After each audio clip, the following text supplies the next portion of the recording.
Hey, what's going on everybody? Benji Kaiser today talking about 4K screens for graphic designers. So what's up with all this buzz in 4K screens versus Retina screens versus HD screens, whatever? What do you actually need to be a graphic designer? Well, I'm going to talk through that in just a moment. If you've yet to subscribe to the channel, I highly recommend doing so.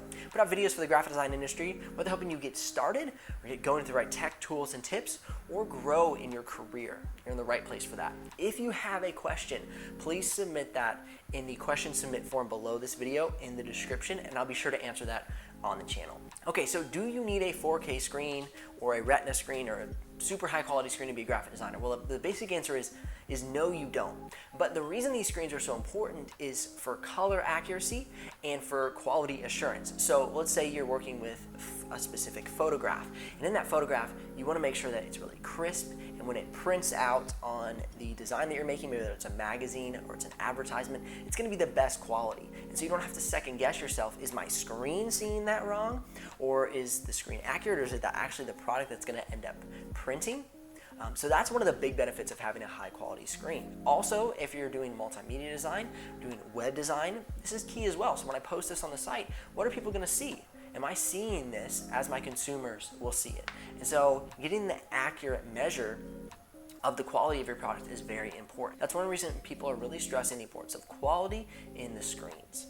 Now, if you're curious about some of the computers that I would recommend as far as 4K screens and Retina screens, you can check out those links in the description below. I'll have a few computers down there like the Dell XPS 15, the MacBook Pro, the Razer Blade Stealth, so different things along those lines will really help you out. All right, another reason that it would be important to get a 4K screen is if you're really concerned about color accuracy. So I have a lot of people say, is this screen color accurate when talking about, say, a 4K screen on the Dell XPS 15 or the VivoBook Pro?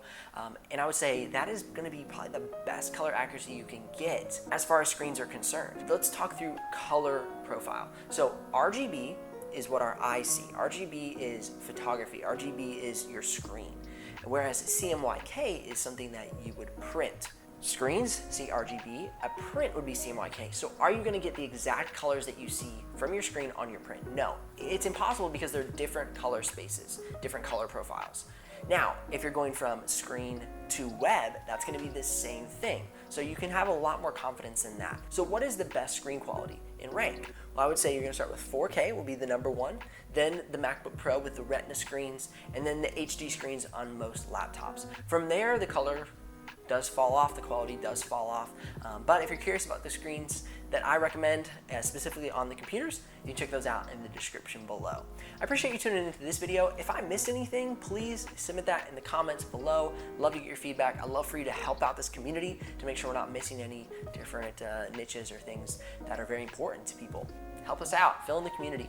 I'm Benji Kaiser of BenjiKaiser.com, and I'll see you here on the next episode.